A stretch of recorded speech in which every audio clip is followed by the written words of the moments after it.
Hello friends, welcome back to my YouTube channel Study Career Point. I hope you all are doing well. So start करते हैं हमारी आज की class से। तो देखिए 8th चैप्टर हम लोग यहाँ पर करने वाले हैं। 8th क्लास की बुक का देखिए लास्ट चैप्टर आप लोगों का है आज ये। 6th, 7th, 8th तीनों ही क्लास मैंने आप लोगों को चैप्टर वाइज करा दी हैं। जितने भी नोट्स यहाँ पर इंपॉर्टेंट हो सकते थे, जितने भी पॉइंट्स आप लोगों के इंपॉर्टेंट हो सकते, सारी चीज़ें मैंने आप लोगों को कवर कराई हैं। तो जिन बच्चों ने ये क्लासेस नहीं देखी हैं, अभी टाइम है आप लोगों के पास, क्लासेस देख लीजिए। 1 बाय 1 आप लोगों को हर एक क्लास जो है वो काफ़ी बेनिफिशियल है आप लोगों के एग्जाम के लिए, ठीक है। इसके अलावा देखिए जो हिस्ट्री है वो आप लोगों की मैं आज आप लोगों की कंप्लीट कर दी है। तो अब यहाँ पर आप लोगों की प्रैक्टिस होगी हिस्ट्री के क्वेश्चंस की। इसके अलावा देखिए 1 लीनियर क्वेश्चंस जो आप लोगों के हैं वो मैं आप लोगों को यहाँ पर प्रोवाइड कराऊंगी, जो भी इंपॉर्टेंट क्वेश्चंस आप लोगों के एग्जाम के लिए हो सकते हैं। स्टार्ट करते हैं हमारी आज की क्लास से।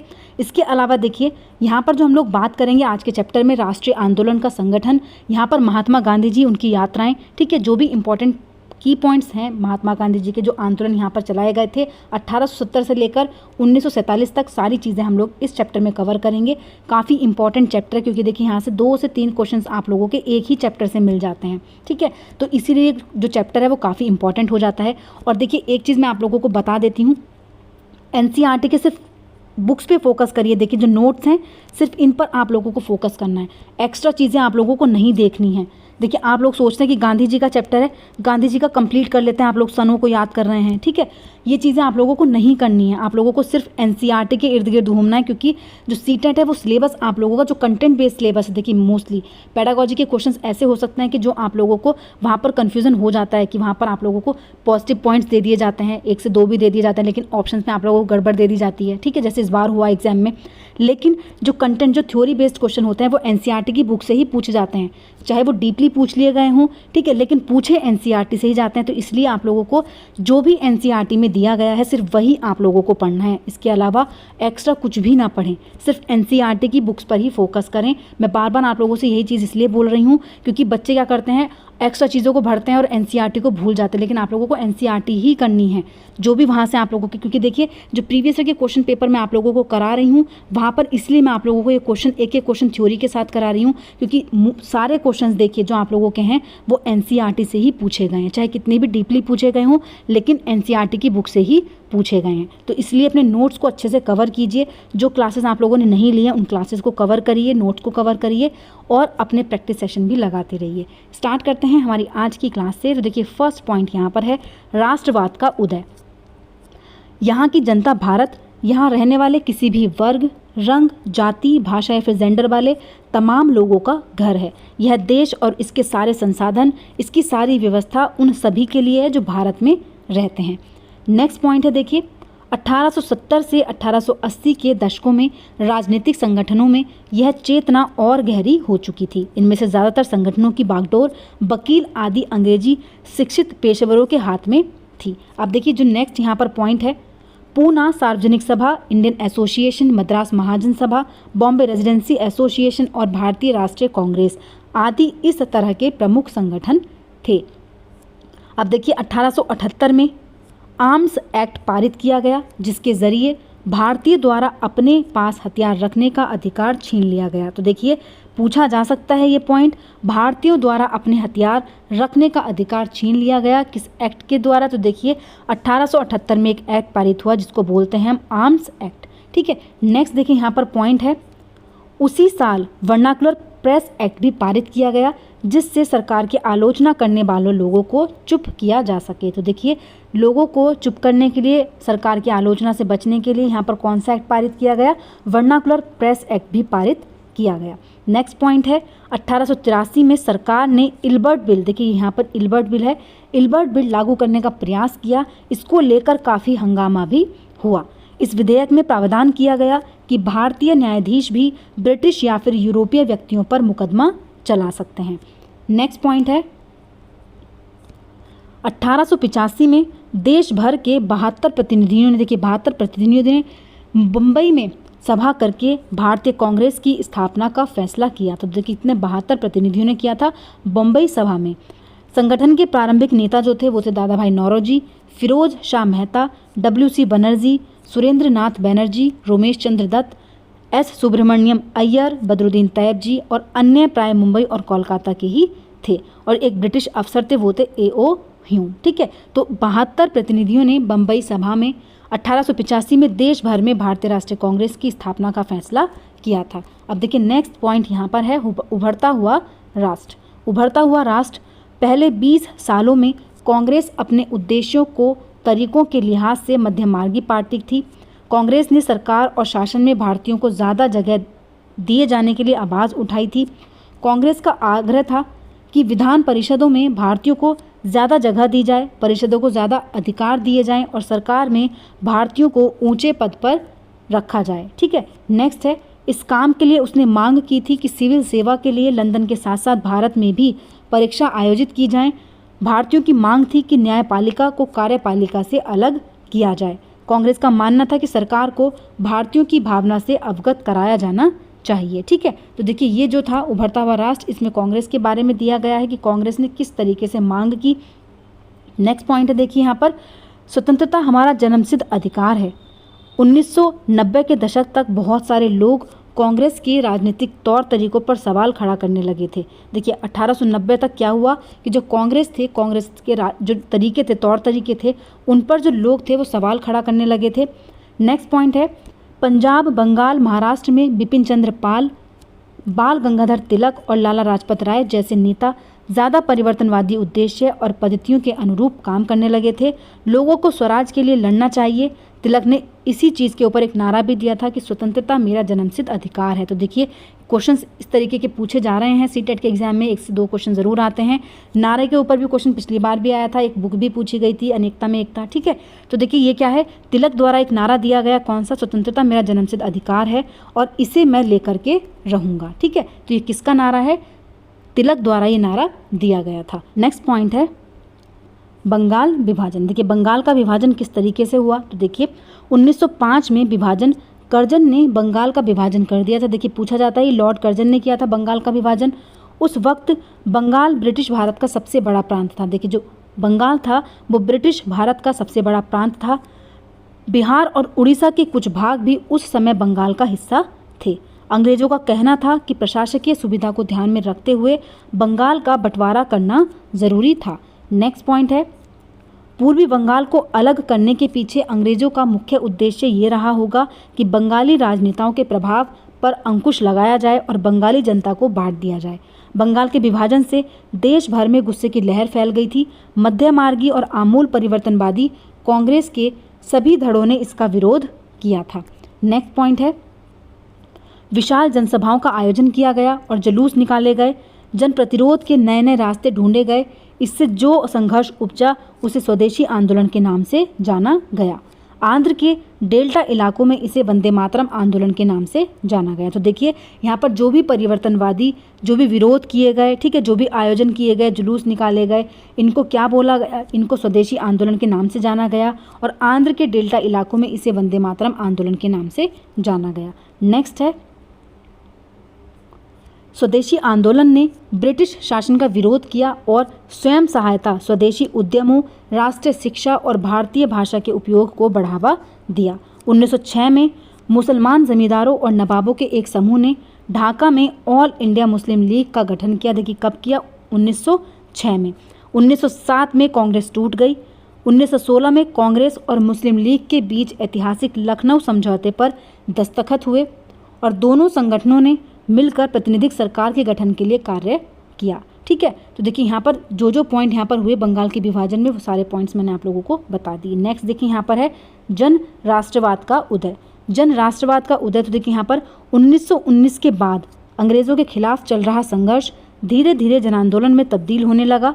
किसान, आदिवासी, विद्यार्थी, महिलाएं बड़ी संख्या में इस आंदोलन से जुड़ते गए। कई बार औद्योगिक मजदूरों ने भी आंदोलन में योगदान दिया। नेक्स्ट पॉइंट है, 20 के दशक से कुछ खास व्यावसायिक समूह भी कांग्रेस को सक्रिय समर्थन देने लगे थे। 1917 में रूस में क्रांति हुई। ठीक है, तो देखिए ये किस चीज़ से रिलेटेड है आप लोगों का, ये हो गया आपका जन आंदोलन का उदय किस तरीके से हुआ, जन राष्ट्रवाद का उदय। अब देखिए यहाँ से आप लोगों का मेन टॉपिक स्टार्ट होता है महात्मा गांधी का आगमन। ठीक है, काफ़ी इंपॉर्टेंट चीज़ें यहाँ पर होंगी। जो देखिए फर्स्ट यहाँ पर है महात्मा गांधी का आगमन। महात्मा गांधी जी एक जन नेता के रूप में सामने आए। गांधी जी 46 वर्ष की उम्र में 1915 में दक्षिण अफ्रीका से भारत लौटे थे। ठीक है, नेक्स्ट पॉइंट यहाँ पर है वे वहाँ पर नस्ल भेदी पाबंदियों के खिलाफ अहिंसक आंदोलन चला रहे थे और अंतर्राष्ट्रीय स्तर पर उनकी अच्छी मान्यता थी और लोग उनका आदर भी करते थे। उनके शुरुआती प्रयास जो थे वो क्या थे, चंपारण था, खेड़ा और अहमदाबाद के स्थानीय आंदोलन के रूप में सामने आए। ठीक है, तो ये इनके शुरुआती प्रयास थे कौन कौन से, चंपारण सत्याग्रह, खेड़ा और अहमदाबाद के मील लोगों के लिए स्थानीय आंदोलन के रूप में सामने आए। 1918 में अहमदाबाद में सूती कपड़ा कारखानों के मजदूरों की हड़ताल का सफलतापूर्वक इन्होंने नेतृत्व किया था। ठीक है, नेक्स्ट देखिए यहाँ पर है रॉलेट सत्याग्रह। रॉलेट सत्याग्रह क्या है, तो देखिए 1919 में गांधी जी ने अंग्रेज़ों द्वारा पारित रॉलेट कानून के खिलाफ सत्याग्रह का आह्वान किया था। यह कानून अभिव्यक्ति की स्वतंत्रता जैसे मूलभूत अधिकारों पर अंकुश लगाने और पुलिस को और ज़्यादा अधिकार देने के लिए लागू किया गया था। इस कानून को शैतान की करतूत और निरंकुशवादी बताया गया। किसको, देखिए रॉलेट सत्याग्रह की यहाँ पर बात हो रही है। ठीक है, तो इस कानून को क्या कहा गया, शैतान की करतूत कहा गया, क्योंकि यह कानून जो है वो किसकी अभिव्यक्ति थी, स्वतंत्रता जैसे मूलभूत अधिकारों पर अंकुश लगाना, पुलिस को और ज़्यादा अधिकार देने के लिए लागू किया गया था। नेक्स्ट देखिए यहाँ पर है 13 अप्रैल 1919 को अमृतसर में जनरल डायर द्वारा जलियांवाला बाग में किया गया हत्याकांड इसी दमन का हिस्सा था। इस जनसंहार पर रविंद्रनाथ टैगोर ने अपनी पीड़ा और गुस्सा जताते हुए नाइटहुड की उपाधि वापस लौटा दी थी। तो देखिए जो अमृतसर में जलियांवाला हत्याकांड हुआ था, ठीक है, जहाँ पर बहुत सारे लोग मारे गए थे 13 अप्रैल 1919 को, तो इसी वजह से जो जनसंहार हुआ, इसी वजह से जो रविंद्रनाथ टैगोर थे, इन्होंने जो अपनी नाइटहुड की उपाधि थी जो इनको मिली थी वो इन्होंने वापस कर दी थी। नाइटहुड क्या होता है, तो देखिए ब्रिटिश राजा या रानी की तरफ से किसी व्यक्ति की अप्रतिम व्यक्तिगत सफलताओं या जनसेवा के लिए दी जाने वाली उपाधि थी नाइटहुड। ठीक है, अब देखिए नेक्स्ट यहाँ पर है खिलाफत आंदोलन। खिलाफत आंदोलन जो 1920 में हुआ, यहाँ पर देखिए अंग्रेज़ों ने तुर्की के सुल्तान खलीफ ऑटोमन सम्राट पर बहुत सख्त संधि थोप दी थी। खिलाफत आंदोलन के नेता मोहम्मद अली और शौकत अली एक सर्वव्यापी असहयोग आंदोलन शुरू करना चाहते थे। गांधी जी ने समर्थन भी किया था और कांग्रेस से आग्रह किया कि वह पंजाब में हुए अत्याचारों, जलियांवाला बाग हत्याकांड और खिलाफत के मामले में हुए अत्याचार के विरुद्ध अभियान चलाए। ठीक है, तो यहाँ पर देखिए पूछा जाता है खिलाफत आंदोलन के जो प्रमुख नेता थे वो कौन थे, तो मोहम्मद अली जिन्ना और शौकत अली जिन्ना। ठीक है, नेक्स्ट देखिए यहाँ पर है असहयोग आंदोलन। असहयोग आंदोलन देखिए 1921 से 1922 के दौरान असहयोग आंदोलन को और गति मिली। हजारों विद्यार्थियों ने स्कूल कॉलेज छोड़ दिया और अंग्रेज़ों द्वारा दी गई उपाधियों को वापस लौटा दिया। जगह जगह लोगों ने विदेशी कपड़ों की होली जलाई। सभी जगह लोगों ने अपने आंदोलन को स्थानीय मुद्दों के साथ जोड़कर आगे बढ़ाया। तो देखिए जो असहयोग आंदोलन है वो कब हुआ, 1921 से लेकर के 1922 के बीच। नेक्स्ट देखिए यहाँ पर जैसे उदाहरण की अगर हम बात करें, यहाँ पर देखिए एक क्वेश्चन आप लोगों से पूछा जाता है कि इनमें से कौन से आंदोलन हैं जो असहयोग आंदोलन के हिस्सा नहीं है। मैंने प्रीवियस ईयर के क्वेश्चन पेपर में आप लोगों को ये कराया हुआ है। अब देखिए यहाँ पर जो हम एग्जाम्पल उदाहरण देखने वाले हैं, ये जो आंदोलन हुए थे ये असहयोग आंदोलन का ही हिस्सा थे। ठीक है, तो देखिए फर्स्ट यहाँ पर बात कर लेते हैं। देखिए खेड़ा गुजरात में पाटीदार किसानों ने अंग्रेज़ों द्वारा थोपे दिए गए भारी लगान के खिलाफ अहिंसक अभियान चलाया था। तो देखिए पूछा गया ये खेड़ा या फिर गुजरात में पाटीदार किसानों ने जो अहिंसक अभियान चलाया था वो भी जो असहयोग आंदोलन था उसके अंतर्गत ही आया। इसके अलावा सेकंड जो है देखिए तटीय आंध्र प्रदेश और तमिलनाडु के भीतरी भागों में शराब की दुकानों की घेरेबंदी की गई। इसके अलावा आंध्र प्रदेश के गुट्टूर ज़िले में आदिवासी और गरीब किसानों ने बहुत सारे वन सत्याग्रह किए। पंजाब में सिखों के अकाली आंदोलन ने अंग्रेज़ों की सहायता से गुरुद्वारों में जमे बैठे भ्रष्ट महंतों को हटाने के लिए आंदोलन चलाए। तो देखिए ये सारी पॉइंट्स जो है वो आप लोगों को एग्जाम में दिए गए और एक पॉइंट ऐसा दे दिया जाता है जो नहीं है। आंदोलन चलाया गया, यह आंदोलन असहयोग आंदोलन से काफ़ी घनिष्ठ रूप से जुड़ा हुआ था। इसके अलावा देखिए असम में गांधी महाराज की जय, देखिए ये नारा पूछा गया है एग्जाम में, गांधी महाराज की जय का नारा लगाते हुए चाय बगान मजदूरों ने अपनी तनख्वाह में इजाफे की मांग शुरू की थी। तो देखिए बोला गया है कि गांधी जी के लिए जो नारा है गांधी महाराज की जय, यह नारा किसके द्वारा लगाया गया, तो बगान मजदूरों ने लगाया था गांधी जी के लिए। ठीक है, तो असम में गांधी महाराज की जय के नारे लगाते हुए जो चाय बगान मजदूर थे उन्होंने अपनी तनख्वाह में इजाफे की मांग की थी। ठीक है, तो ये जो जितने भी यहाँ पर आंदोलन हुए सारे आंदोलन जो है वो किसके हिस्सा हैं, असहयोग आंदोलन के ही हिस्सा हैं। ठीक है, नेक्स्ट देखते हैं। देखिए यहाँ पर 1922 से लेकर 1929 की घटनाएं। तो देखिए 1922 से लेकर के 1929 में क्या क्या घटनाएं हुई। फर्स्ट पॉइंट है, गांधी जी हिंसक आंदोलन के विरुद्ध थे। इसी कारण फरवरी 2022 में जब किसानों की एक भीड़ ने चोरी चोरा पुलिस थाने पर हमला कर उसे जला दिया तो गांधी जी ने अचानक असहयोग आंदोलन को वापस ले लिया। ठीक है, उस दिन देखिए इसमें लगभग 22 पुलिस वालों की मौत हुई थी। किसान इसलिए बेकाबू हो गए थे क्योंकि पुलिस ने उनके शांतिपूर्वक जुलूस पर गोली चला दी थी। देखिए कोई भी इंसान शांतिपूर्वक तरीके से कोई कार्य कर रहा है और उनके ऊपर कोई गोली चलाएगा, ठीक है, उनको हानि पहुंचाएगा, तो कोई भी इंसान ऐसा काम ज़रूर करेगा। ठीक है, तो देखिए यहाँ पर क्या है, लेकिन फिर भी किसी चीज़ को अपने हाथों में नहीं लेना चाहिए, ये लीगल काम होते हैं। तो देखिए किसान इसलिए बेकाबू हुए यहाँ पर क्योंकि उनके जो शांतिपूर्ण जुलूस थे उस पर गोली चला दी थी, तो इन्होंने पुलिस स्टेशन पर हमला किया, जिसको हम चौरी चौरा कांड के नाम से भी जानते हैं। ठीक है, नेक्स्ट देखिए यहाँ पर है, भारतीय कम्युनिस्ट पार्टी और हिंदुओं के संगठन स्वयं सेवक संघ जो RSS होता है की स्थापना 20 के दशक की थी। 2 महत्वपूर्ण घटनाएं थी। ठीक है, कौन कौन सी, एक तो भारतीय कम्युनिस्ट पार्टी का होना और दूसरा हिंदुओं के संगठन स्वयं सेवक संघ जो था RSS की स्थापना का होना। इस दशक के आखिर में कांग्रेस ने पूर्ण स्वराज्य की मांग का प्रस्ताव पारित किया था। नेक्स्ट पॉइंट है, जवाहरलाल नेहरू की अध्यक्षता में 1929 में पारित किए गए इस प्रस्ताव के आधार पर 26 जनवरी 1930 को पूरे देश में स्वतंत्रता दिवस मनाया गया था। तो अब देखिए नेक्स्ट यहाँ पर पॉइंट है, दांडी मार्च। दांडी मार्च देखिए 1930 में गांधी जी ने ऐलान किया कि वह नमक कानून तोड़ने के लिए यात्रा निकालेंगे। 1930 में निकाली गई। उस समय नमक के उत्पादन और बिक्री पर सरकार का अधिकार होता था। नेक्स्ट पॉइंट है, गांधी जी और अन्य राष्ट्रवादियों का कहना था कि नमक पर टैक्स वसूलना पाप है क्योंकि यह हमारे भोजन का एक बुनियादी हिस्सा होता है। नमक सत्याग्रह ने स्वतंत्रता को व्यापक चाह को लोगों की एक खास शिकायत सभी से जोड़ दिया था और इस तरह अमीरों और गरीबों के बीच मतभेद पैदा नहीं होने दिए थे। ठीक है, नेक्स्ट पॉइंट यहाँ पर है, देखिए गांधी जी और उनके अनुयायी साबरमती से 240 किलोमीटर दूर स्थित दांडी तक पैदल चलकर गए थे और वहाँ उन्होंने तट पर बिखरा नमक इकट्ठा करते हुए नमक कानून का सार्वजनिक रूप से उल्लंघन किया था। उन्होंने पानी उबालकर भी नमक बनाया। तो देखिए ये जो दांडी मार्च थी ये किस चीज़ के लिए, नमक कानून को तोड़ने के लिए चलाई गई थी। नेक्स्ट देखिए यहाँ पर है, भारत छोड़ो आंदोलन 1942। गांधी जी ने भारतीय जनता से आह्वान किया कि करो या मरो के सिद्धांत पर चलते हुए अंग्रेजों के विरुद्ध अहिंसक ढंग से संघर्ष करें। तो देखिए यहाँ पर जो नारा लगाया गया था करो या मरो, किसके द्वारा था, गांधी जी के द्वारा लगाया गया था, भारत छोड़ो आंदोलन 1942। नेक्स्ट देखिए, स्वतंत्रता और विभाजन। 1940 में मुस्लिम लीग ने देश के पश्चिमोत्तर जो आज का टाइम पर वर्तमान पाकिस्तान है तथा पूर्वी क्षेत्रों वर्तमान बांग्लादेश में मुसलमानों के लिए स्वतंत्र राज्यों की मांग करते हुए एक प्रस्ताव पारित किया था। ठीक है, तो देखिए 1940 में किया था मुस्लिम लीग ने। नेक्स्ट देखिए यहाँ पर है, सुभाष चंद्र बोस। सुभाष चंद्र बोस के बारे में यहाँ पर दिया गया था। देखिए समाजवादी विचार रखने वाले परिवर्तनवादी राष्ट्रवादी सुभाष चंद्र बोस अहिंसा के गांधीवादी आदर्शों में विश्वास नहीं रखते थे।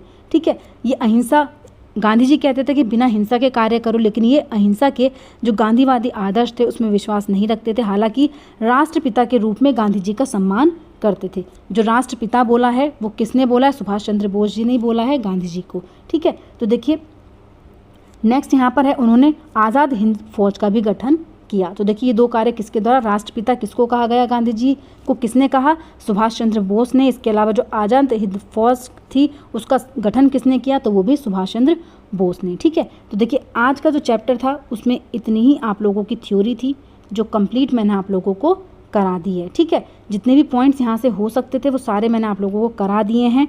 एक्स्ट्रा इन्फॉर्मेशन देने का कोई फ़ायदा नहीं है देखिए, क्योंकि एग्जाम भी आप लोगों का पास है। और जितने भी देखिए यहाँ पर पॉइंट्स मैंने आप लोगों को लिए हैं सारे प्रीवियस ईयर के क्वेश्चन पेपर को ही एनालिसिस करके आप लोगों के लिए बनाए हैं। कोई भी चीज़ आप लोगों को इस क्लास से बाहर देखने को नहीं मिलेगी। ठीक है, तो देखिए आज की क्लास यहीं पर कंप्लीट होती है। जो आपकी हिस्ट्री है NCERT की वो आपकी आज कंप्लीट हो चुकी है। ठीक है, तो आज की क्लास यहीं पर कंप्लीट करते हैं। अगर आप लोगों को मेरी क्लास अच्छी लगी हो तो प्लीज़ मेरे चैनल को लाइक करें, सब्सक्राइब करें और शेयर करें।